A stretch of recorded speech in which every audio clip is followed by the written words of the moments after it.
Vítejte u dalšího dílu podcastu. Dnes s online koučkou a výživovou poradkyní. Dnes mám tu čest přivítat úspěšnou podnikatelku v oblasti fitness, Kamču Brzobohatou. Ahoj. Ahoj, zdravím i diváky. Těší mě, že jsi přijala mé pozvání. Mohla bys si nám přiblížit tvoji práci? Tak, já jsem teda výživová poradkyně a jsem taky online fitness coach, to znamená, že svoji práci dělám online, nesetkávám se s lidmi úplně tak jako v reálném životě, ale radím jim přes internet, dělám jídelníčky, dělám tréninkové plány, chystám holky na závody, to je teda jediná varianta, kde se s těma holkama vidím osobně, když trénujeme posing a to je asi tak všechno, co jich řekla. To je teda hodně rozšířené portfolium. Ty jsi měla kdysi divokou minulost ohledně párty, alkoholu a podobně. Tak co se vlastně změnilo, že jsi to přestala a přistoupila si oblasti fitness? Začínáme z hurta, koukám. No, je to pravda. Byla jsem hodně živé dítě a v minulosti jsem vyzkoušela různé věci a prošla divokými obdobími. A ještě doteď dochází. Jednoho dne prostě už mě přestal můj život naplňovat, no není se čemu divit, když žiješ od pátku do neděle a potom od pondělí do čtvrtka regeneruješ na další víkend, takže přestala jsem prostě nějak být naplněná těma parties a rozhodla jsem se úplně změnit svůj život. Přestala jsem se bavit se všemi lidmi, s kterými jsem se bavila doposud, aby mě to nelákalo, prostě s nimi nějak se stýkat, chodit na parties a tak.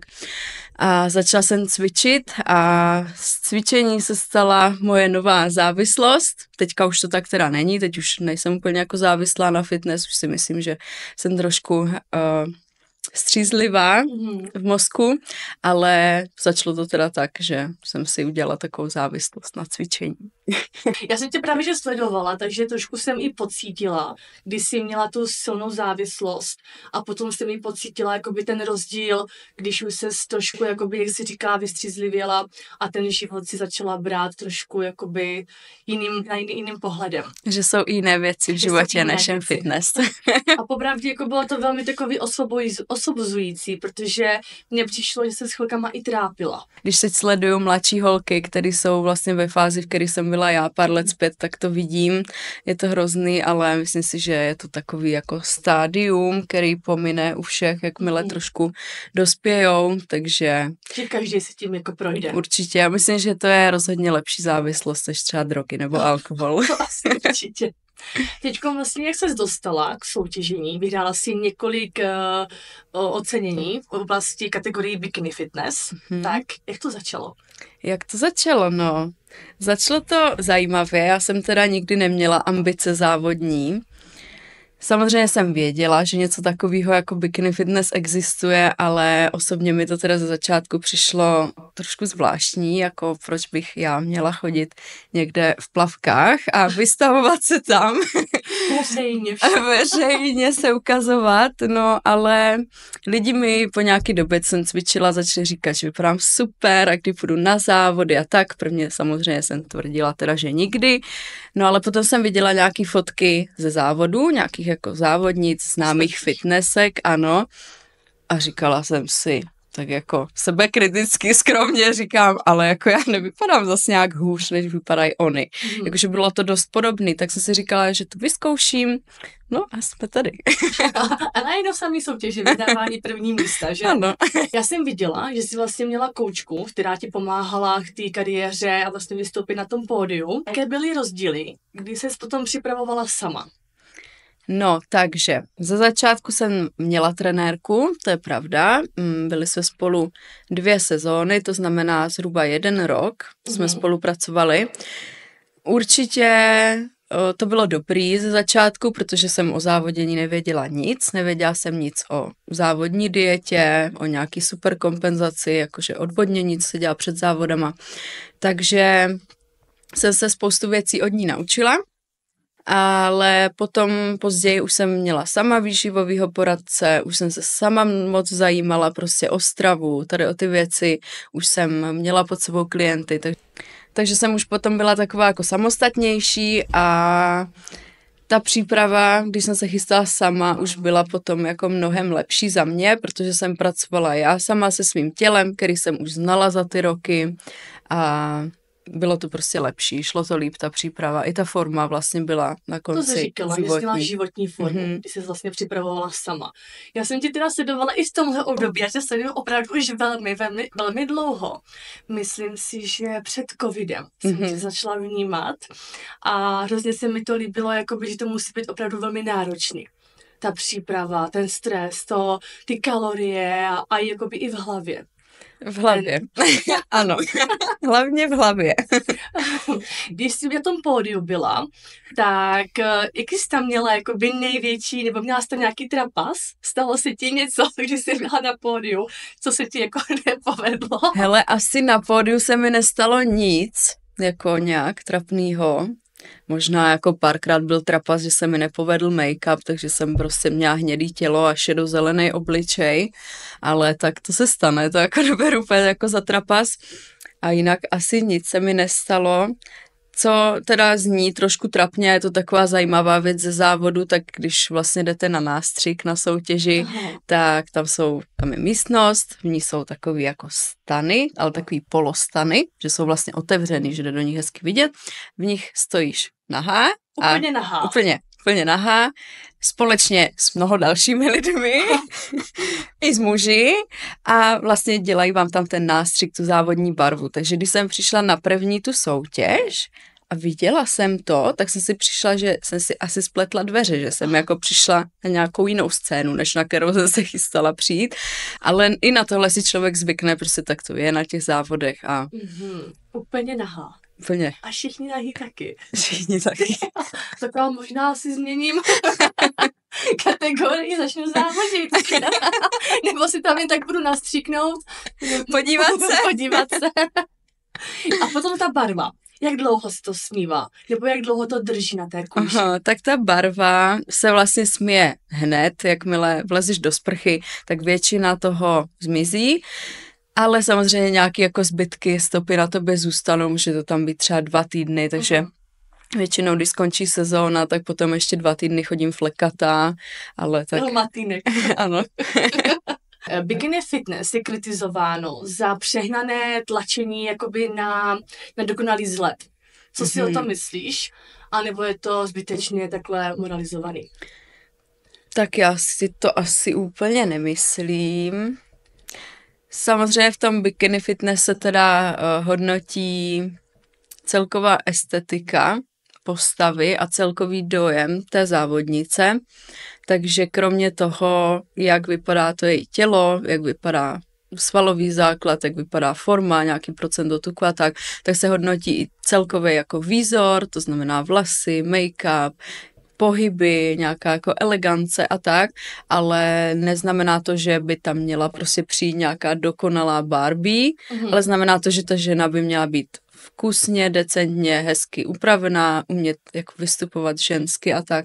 A to je tak myslím, že perfektně zvládáš. Tak to jsem viděla, když jsi vystupovala na pódiu, tak to byla ladno, že to bylo moc hezký. Nedivím se, že vlastně učíš i posing. Tomu se vůbec nedivím, protože to je takové těžké téma, si myslím, pro ženy. Kolik žen to hnedkom dokáže zvládnout?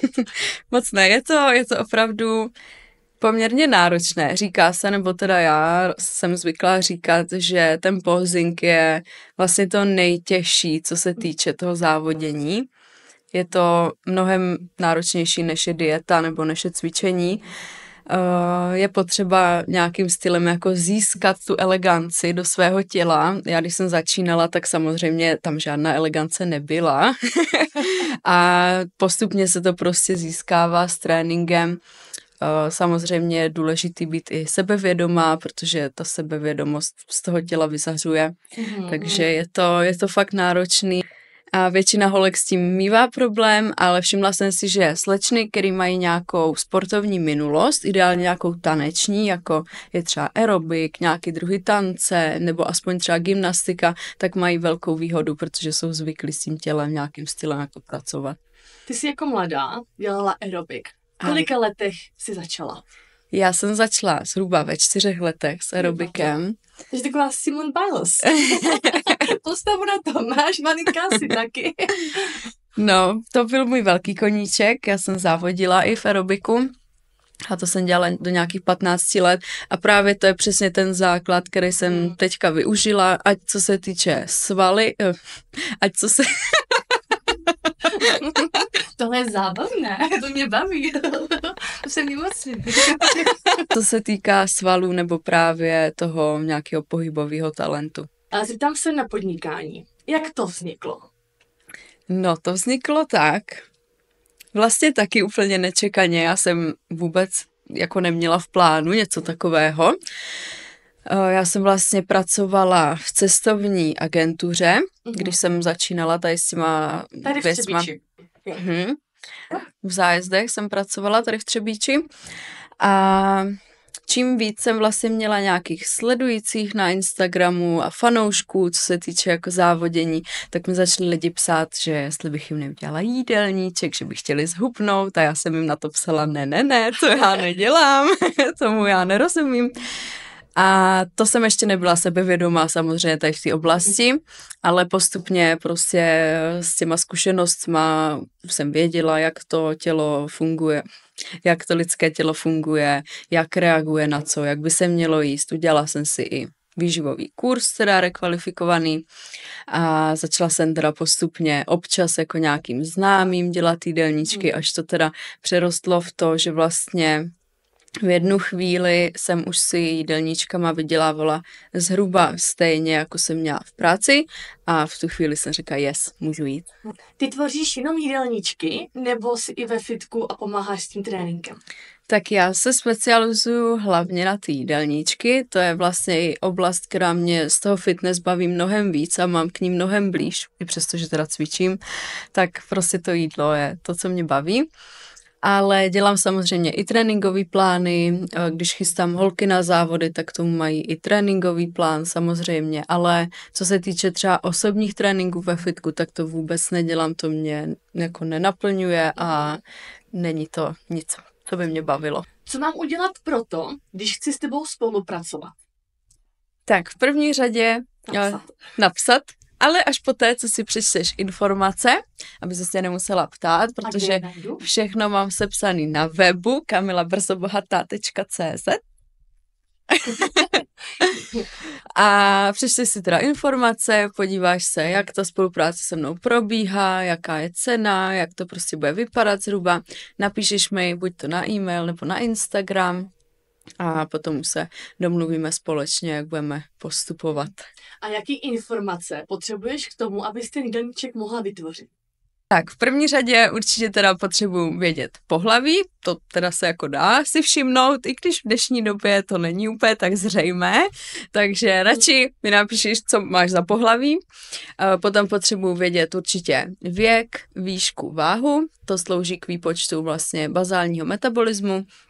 A potom, abych mohla ten jídelníček přizpůsobit individuálně a nebylo to CTRL-C, CTRL-V, jako vidíme u některých trenérů, tak potřebuji vědět samozřejmě, jaké jsou tvoje pohybové aktivity za týden, to znamená, jestli cvičíš, kolikrát za týden cvičíš, co je to za cvičení, jestli je to silový trénink, nebo jestli je to nějaký jiný druh sportu, jak jsi aktivní za den, to znamená, kolik máš třeba kroků, jestli jsi přes den aktivní, nebo jestli spíše sedíš v práci. A potom samozřejmě ještě mě zajímá, jestli nemáš nějaký dietární omezení, jestli třeba nejsi cukrovkář, nebo jestli nemáš, já nevím, štítnou žlázu, nějaký prostě onemocnění, nějakou medikaci. Zajímá mě i cyklus, jestli je pravidelný nebo není, jestli jsou nějaký hormonální problémy.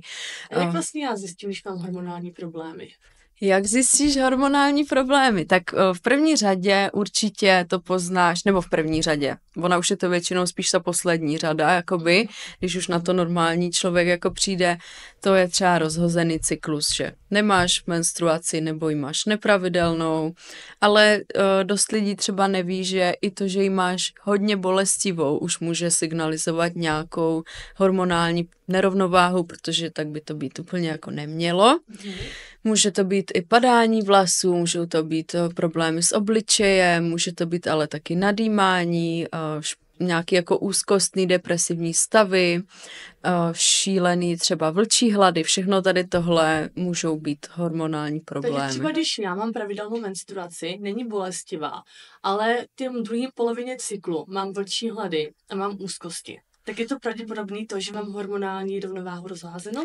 Jako netroufám si tady úplně říct, že je to pravděpodobný, za tolik do hloubky úplně jako nejsem doktor, jo, ale do nějaký míry je to samozřejmě normální, obvykle, prostě na základě cyklu se naše hormony různě mění a ty hladiny hormonů jsou prostě jiné, ať je to začátek cyklu nebo konec nebo půlka cyklu, ale nemělo by to být nikdy, že je to úplně nějaký nezvladatelný nebo že fakt máš hodně velký úzkosti, pokud je to v závislosti na tom cyklu, tak může tam být nějaká lehká třeba nerovnováha. A teď se vrátíme zpátky k tomu jídelníčku. Takže jsme viděli, co potřebuju, co vlastně dělám všechno. A ještě tam máš další kolonku ohledně jídla, že? Ano, samozřejmě se vždycky ptám lidí na to, co mají rádi za jídlo, co rádi nemají, aby to bylo prostě maximálně individuální a přizpůsobený potřebám toho klienta, aby byl schopen u toho dlouhodobě vydržet a neměl potřebu potom ten jídelníček porušovat. Já vím, že jsem třeba vždycky měla nízký kalorie, 1500, 1600 a podobně. A u tebe to mám mnohem vyšší. Což z toho důvodu jsem i k tobě chtěla jít. Protože jsem viděla, že tohle je jako by ta cesta k úspěchu k tomu hubnutí. A je jich teda hodně, že až máš pocit, že to nemůžeš sníst. To k tomu patří. Ano, 99% mých klientek vždycky je překvapených, kolik jídla dostanou. Často se i tak jako bojí mi věřit v tom, bojí se, že přiberou naopak. A já už si přijdu jako kolovrátek, protože každý klientce posílám tady na to hlasovky, že se bát nemusí, že to tělo potřebuje prostě papat, potřebuje energii k tomu, aby mohlo správně fungovat, aby i ty hormony byly v pořádku a když jsou hormony v pořádku, tak i to hubnutí jde potom mnohem líp, takže... Se rozjíst. Tak. Funguje to takhle. No jsem zvědavá, mám jídelníček. Uvidíme. Teď teprve začínám, tak jsem zvědavá, jak to rychle půjde dolů. Jak rychle to půjde dolů? Jak rychle to bude dolů? Protože já jsem měla třeba kilo na měsíc. Pak nic. Pak jsem se držela. Pak jsem půl kilo přibrala a pak třeba 2 kila dolů. A takhle jsem prostě měla tu svoji dietu. Jak u tebe by to mělo vypadat? Já se snažím to dělat tak, aby to bylo zdravý v první řadě. Strašně si zakládám na tom, aby to bylo zdravý a aby to bylo dlouhodobě udržitelný. To znamená, že u mě nebudeš mít ty výsledky, že máš 15 kg dole za měsíc, ale díky tomu nebudeš mít taky ty výsledky, že za další 3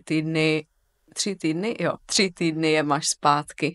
Takže já to dělám tak, že prostě nastavím mírný deficit s ohledem na zdraví, na hormonální cyklus, prostě na to, aby si neměla hlad, aby si u toho dokázala vydržet a ideální je, aby byly tak ty 2-3 kila za měsíc dole, to znamená, to vychází na asi půl kila až 1 kilo za týden a je to takhle úplně optimální, sice to trvá díl, ale cítíš se u toho dobře, nemáš hlad, nemáš záchvaty prostě a to je to zdravý. Na ty záchvaty, že mít nebudu. Já si můžu takový největší problém. Buď nejím, anebo jim moc. Zeptám se, teďko mi psala kamarádka, že ať si udělám jídelníček v chat GPT. Co si o tomhle myslíš? A tvůj výraz asi mluví už za vše? Prosím, ne. To prosím určitě nedělejte. Já jsem teda shodou náhod si nedávno zkoušela v ChatGPT nechat udělat jídelníček. Samozřejmě ne proto, že bych ten ChatGPT běžně jako používala na své služby, ale jsem zvyklá ChatGPT používat, chystala jsem si v tom už nějaké příspěvky na Instagram, ptám se ho často na věci, co se mi nechcou hledat a napadlo mě zkusit, jestli by právě zvládl udělat i takový jídelníček. Samozřejmě jsem mu teda nastavila makronutrienty, kalorie, jaký by ten jídelníček měl splňovat. Řekla jsem mu, na kolik jídel to chci rozdělit, ten jídelníček a tak. A ať mi teda vyhodí nějaký zajímavý varianty jídel. tak varianty byly sice zajímavý, byl tam chia puding a já nevím, jaký fancy všechny jídílka, ale když jsem si to naházela do kalorických tabulek, tak to teda extrémně neodpovídalo a byly tam fakt velikánský rozdíly, že třeba jsem po něm chtěla 140 bílkovin a ve výsledku to mělo 60, takže to je fakt velký rozdíl. Velký sek, to se teda moc netrefil. Ještě, že vás tady máme a GPT stále nefunguje, jak má. Co myslíš o populárních trendech, jako je keto, botox, detox? Botox, já mám velmi ráda. Botox, ano. I love it. Takže botox souhlasíš dobře. Myslela jsem detox.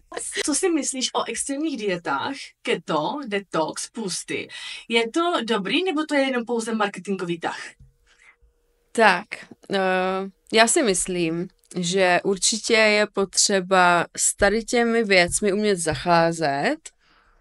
Samozřejmě často jsou tady tyhle detoxy a keto mixy a já nevím co, marketingový tahy, to si myslím, že jo. Ale zároveň to neznamená, že bych si myslela, že na ketu je něco špatného. Určitě se najdou lidi, kterým to může vyhovovat, pokud to dělají správně. Jsou třeba i lidi s nějakýma omezeníma zdravotníma, kterým to může vyhovovat rozhodně, ať to jsou třeba cukrovkáři, nebo to jsou třeba ženy s PCOS, se syndromem polycystických ovárií, což je hormonální vlastně porucha. Takže tady u těch lidí si myslím, že nízkosacharidový stravování může být vyhovující. Já sama taky úplně jako nemám těch sacharidů nějak 2x moc, i když to není teda keto. A stejně tak i co se týče půstů a detoxů, ty půsty si myslím, že zase pokud člověk ví, proč to dělá, a tím nemyslím teda to, že chce jako zhubnout, ale má zase nějaký třeba zdravotní chronický problémy, může mu to pomoct, že tomu tělu vlastně trošku odlehčí, protože nebude do sebe soukat jídlo prostě každý 3 hodiny, takže tam to může určitě najít nějaký využití a detoxy stejně tak zase. Nemyslím si, že je dobrý, když se tady člověk bude prostě přes Vánoce přejídat, nabere 10 kilo, že potom od nového roku začne s detoxem, tak to určitě ne. Určitě bych to nedělala kvůli hubnutí, ale myslím si, že někdy není na škodu tomu tělu trošku dát prostor na to, aby se zregenerovalo i co se týče jako trávení a tak. S jakými nejčastějšími problémy za tebou klienti chodí? Tak samozřejmě nejčastěji to jsou nějaký kila nahoře, takže hubnutí to je 90% klientů si myslím, ale mám tam i nějaký lidi samozřejmě na nabírání svalové hmoty a mám tam i holky, co se bojí jídla, co měly prostě nějaký problémy. Anorexie, jako je anorexie, bulimie. Samozřejmě už teda v nějaké jako zaléčené fázi, aspoň trošku, protože nejsem jako úplně psychiatr nebo psycholog, i když samozřejmě i to k mé práci trošku patří často, takže i takovýhle slečny a pak tam mám samozřejmě i holky na nápravu hormonální, nějaký rovnováhy, takže to jsou tak nejčastější problémy. Setkala ses někdy s kritikou nebo s závistí na tebe, na tvoji postavu a na to, co vlastně děláš? Samozřejmě. Myslím si, že každý tvůrce nebo každá osoba, co nějakým stylem vystupuje na internetu, tak se potýká s kritikou, potýká se s hejty, s nenávistnými komentáři. Samozřejmě ani já nejsem výjimkou, já si myslím, že jsem i docela taková pro někoho kontroverzní osoba, maličko, takže já to chápu. Jsem na to zvyklá. Teďka v téhle době už zase tolik toho úplně nechodí, ale jednu dobu mi chodilo fakt každý den jako několik prostě nenávistných komentářů do zpráv. Bylo to v období, jako když jsi soutěžila? Že jo? Bylo to, když jsem začínala jako se závoděním a no, teďka si myslím, že už tak 2 roky je klid. Ono taky postupně to moje publikum si myslím trošku jako dospělo se mnou, takže už nemají tolik zapotřebí. A myslím si hlavně, že už ani nedělám zase nějaké jako věci, které by až tak někoho obtěžovaly, nebo že už pobořovali, Ano. záviděli. Ano. Kdo jsou tvoji klienti? Jsou to převážně lidé, obyčejní jako já, kteří chtějí zhubnout nebo přibrat, a nebo jsou to spíše klienti, kteří jdou soutěžit? Tak, já myslím, že tak 98% mých klientů jsou normální smrtelníci. Jsou to teda lidi na lifestyle coaching, to znamená klasický prostě člověk, kdo chce přibrat nebo nabrat cokoliv, ale nemá závodní ambice. Těch závodníků mám fakt jako oproti tomu, kolik mám těch klasických klientů, tak těch závodníků je pár. Teďka jich mám pod sebou slečen asi 5, z toho 2 půjdou teďka na jaro na závody, 3 potom někdy dál a v minulosti jsem měla samozřejmě nějaký závodníky, ale je to úplně, že minorita. Takže převážně teda jsou to obyčejní lidé, kteří chtějí zhubnout. Teďko mi říkala jedna kamarádka, že začíná si dělat jídelníček podle kalorických tabulek. A že jí to vypočítalo 1600. Já teda, co sleduju tebe, tak vím, že je to špatně. Snažila jsem si jí to vysvětlit, nevysvětlila jsem jí to, tak co vysvětli nám to ty, to bude mnohem lepší. Co vám k tomu povím? Tak za prvý teda, kdo si necháváte stanovit příjem kalorickýma tabulkama nebo ChatGPT nebo nějakýma dalšíma online kalkulačkama, tak počítejte s tím, že to budete mít nastavený špatně. Jako může se stát nějaká záhada, že vám to spočítá správně, ale spíš v 99% to bude špatně, bude to málo jídla a málo jídla nechceme, protože potom za prvý máme hlad, za druhý nám to hubnutí stejně nepůjde, pokud budeme v nějakých extrémních číslech a nebudeme mít zdravý hormony. Když nejsou zdravý hormony, tak nejde ani to hubnutí, takže vždycky doporučuji sehnat si nějakého kvalitního výživáře. Otázkou je, jak poznáte, jak to že poznáme. To už neporadím úplně, jak poznat, že to je. Čísla na Instagramu neznamenají ještě, že ten člověk ví, co dělá. Ano. Jak správně pomáhá. Ano. Čísla na Instagramu opravdu nejsou vše. V naší branži vím o spoustě trenérů, kteří mají sice krásné čísla na Instagramu, ale ta služba opravdu není absolutně kvalitní. Klienti dostávají 30 gramů tuku na den prostě a končí s vlčími hlady, s vypadanými vlasy, bez měsíčků. Asi bych vždycky zkusila najít někoho, kdo už u toho trenéra byl, zeptala se ho na jeho zkušenosti, prostě jak se cítil, kolik měl jídla a tak. Jak se díváš na lidi, kteří tvrdí, že nemají čas, že nemají prostor, ale sedět u Netflixu, pít pivo, na čas mají. Jak tohle klientům vysvětlíš? Řeknou, ale pro mě neměl jsem čas tady měsíc nic pro to udělat. Podívej se, já jim nic nevysvětluju. Jo, to je jejich věc, že pokud prostě neměli čas, tak jako mě to nevadí, mě tím neubližujou, jo. Samozřejmě je to taková klasická výhovorka, nevím, jak se to řekne česky teď, výmluva. Samozřejmě je to taková klasická výmluva, vždycky je na tohle čas. Myslím si, že to vaření zdravě úplně nezabere víc času, než dělat cvičkovou 4 hodiny, jo. Za mě je to mnohem rychlejší, já prostě mám uvařený oběd během 4 minut, pokud k němu nemám rýži, prostě hodím maso na pánev a je to hotový. Pokud teda dělám přílohu, tak to trvá 15 minut a stejně tak za těch 15 minut si nachystám jídlo buď na 1 den nebo na 4, to už je jedno, kolik toho dám na tu pánev, jestli tam budou 4 porce nebo 1, takže myslím si, že tady tohle je určitě o prioritách. A je to samozřejmě i o tom mít v tom trošku už jako praxi, když budu vařit poprvní zdravý jídlo, asi to bude trvat díl, když už to dělám týden, měsíc, tak je to takhle prostě. A máš nějaké jídlo, které miluješ, ale není zdravé? Tak, v první řadě bych chtěla teda uvést na pravou míru, že úplně jako si nemyslím, že by existovaly nezdravý jídla. Je vždycky nezdravý akorát množství, který konzumujeme, takže pokud na těch jídlech, jako jsou třeba pizza, burgery, sladkosti, ten jídelníček nestojí, tak samozřejmě není chyba si někdy něco takového dát, jsme všichni lidi, Já sama jsem včera byla na burgeru. Ano, viděla jsem včera tvé story u Adams Bystra. Ano, velmi dobré, mohu doporučit. Krásně vyčouzený byl burgerík, takže já jsem třeba měla včera burgerík. Dneska mimochodem jsem měla o 0,5 kila na váze míň, takže to, že jeden den si něco dáte, neznamená, že druhý den budete o 3 kila tlustější.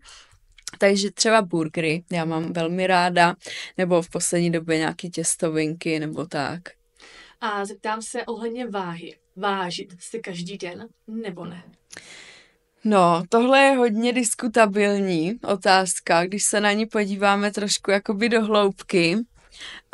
Já po klientech chci, aby se mi vážili jednou týdně, ale samozřejmě pokud se budeš vážit jednou týdně, tak to není zas až tolik relevantní údaj, jako když by se zvážila třeba každý den, protože právě se může stát, že jsi třeba včera něco snědla zrovna, co jsi nechtěla, nebo zrovna si málo spala, nebo bylo teplo v pokoji, nebo XY faktorů, který ti můžou ovlivnit to, jak za ten týden ten výsledek může být. Že třeba den předtím zněla míň, a ten týden, co se máš ty vážit, bude zrovna ještě třeba víc, než si začala s tou dietou. Může se stát, že tam byly nějaký faktory a těch faktorů je spousta, který ti ovlivňují vlastně retenci vody. To znamená, kolik vody zrovna držíš v těle, ale samozřejmě mohla jsi i nedostatečně vykonat potřebu třeba, nebo to strašně moc je věcí, které ovlivňují tvoji váhu, nedostatek spánku, stres, já nevím co všechno. Takže se může stát, že zrovna v den vážení ta váha je jiná, než byla včera, než bude zítra, takže pokud to chceme mít fakt, že přesně, což dělám teda se závodníkama už potom ke konci diety, tak chci to vážení minimálně 2krát týdně, úplně před závodama je to každý den, aby jsme měli co nejrelevantnější tu informaci. Zároveň po lifestyle klientech tohle nechci, protože člověk, obzvlášť žena, která řeší svoji váhu, řeší to, že se cítí hůř, když byla ráno váha špatná, když byla váha super, tak má hnedka krásný den. Ano, to tak je. Tohle není úplně zdravý přístup a to, že já bych nutila někoho se vážit každý den, obzvlášť i mladý holky, tak není to úplně dobrý pro tu psychiku. Takže jako pokud to bereme z pohledu, že chceme mít relevantní informaci o tom, tak je dobrý se vážit každý den, ale pokud vím, že jsem člověk, který prostě má nějaký sklony k poruchám příjmu potravy nebo k nějakému špatnému obrazu sebe sama o sobě na základě toho, kolik vážím, tak to určitě nedoporučuji dělat a zvykat si tady na tenhle režim. Jaká je nejhorší výmluva, kterou jsi slyšela u klienta, že nemůže? Já mám teda to štěstí, že moje klientky jsou docela upřímné. Ono to asi nebude úplně výsledek štěstí, ale výsledek nějakého mýho jako vystupování vůči nim. Ty holky vědí, že prostě, ať mi napíšou cokoliv, tak já tady nejsem od toho, abych jim vynadala, to je jejich věc, jejich cesta, jestli chtějí dojít k tomu výsledku nebo nechtějí, takže naštěstí ke mně většinou snad doufám, jsou upřímný, takže úplně jako neposlouchám nějaký výmluvy. Popravdě takovýho klienta bych nechtěla a spolupráci bych ukončila, protože já nevidím význam, jako to není moje práce někoho přemlouvat, aby šel cvičit nebo jedl zdravě. Já jsem tady o to, abych mu řekla, jak to má udělat, kolik čeho má sníst, poradím mu, pokud má nějaký problém, dotaz, ale jestli to dělá nebo nedělá, to není moje věc.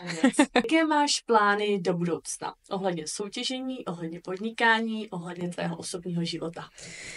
Tak, ohledně v soutěžení si nejsem zcela jistá, nebo myslím si, že spíš to vypadá tak, že už závodit asi nejspíš nebudu. Samozřejmě, ale... Nikdy neříkej, nikdy. Ano. Láká mě to ještě trošku, mám doma úplně nový plavky, které jsem v životě neměla, takže ráda bych se ještě prošla po té stage, ukázala třeba nějaký nový posing, nějakou lepší prezentaci, ale opravdu ta dieta už mi úplně 2krát za to asi nestojí.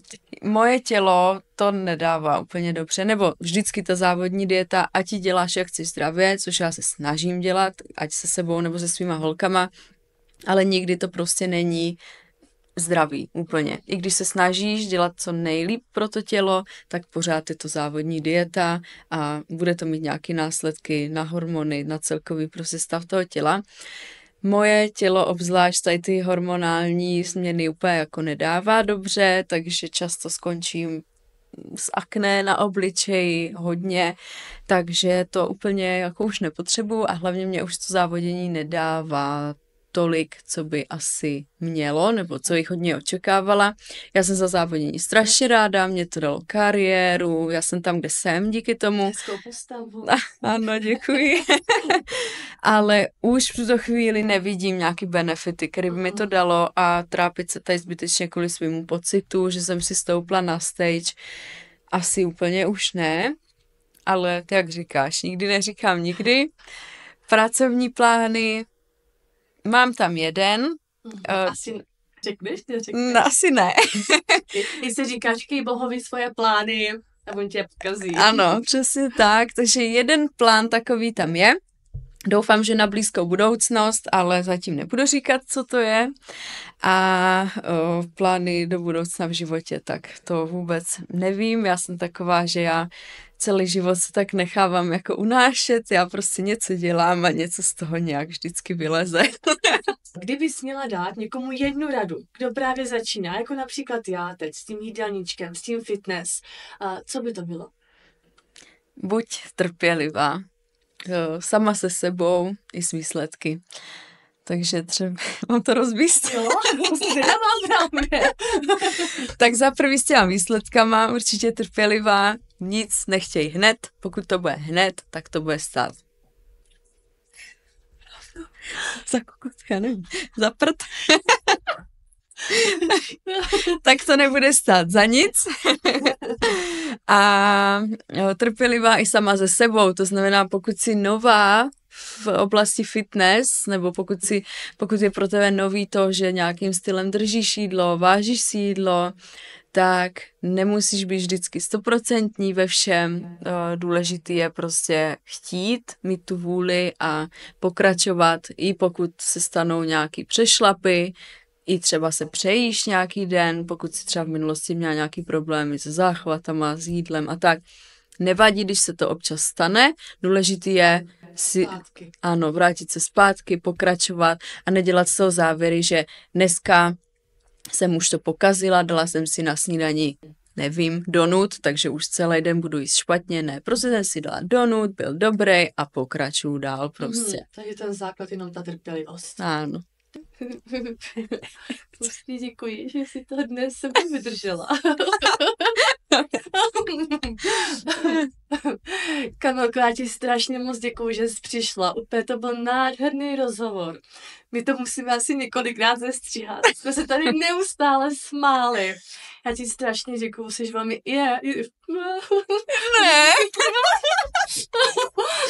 Jsi velmi inspirativní žena, máš nádherný příběh. A já věřím, že i vás to přesvědčí k tomu, že se budou začít něco dělat. Já ti ještě jednou moc krát děkuju, přeju ti hodně štěstí, ať se ti daří. Ať ty čísla rostou. Děkuji. Nejenom na Instagramu, ale i v peněžence. A já už se těším na další díl, kde uvidíte, jak to všechno půjde dolů. Já doufám, že uvidíte. Jinak ji skrouhnem jídlo. Já moc děkuji za pozvání, byla jsem tu velmi ráda a zapomněla jsem ti na začátku. Moment. Zapomněla jsem ti na začátku přidat dáreček, takže když se teď, ano, můžeš, vrhla na to hubnutí a na to fitness, tak to máš malý doplněk k tomu, který můžeš využívat každý den.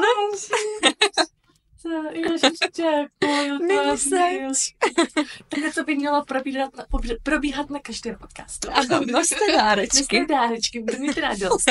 Já ti děkuju, to je milý, cookies mám moc ráda. No, to doufám. Mám. Tak jo, moc krát ti děkuju za krásný rozhovor. Já děkuji. Měj se hezky.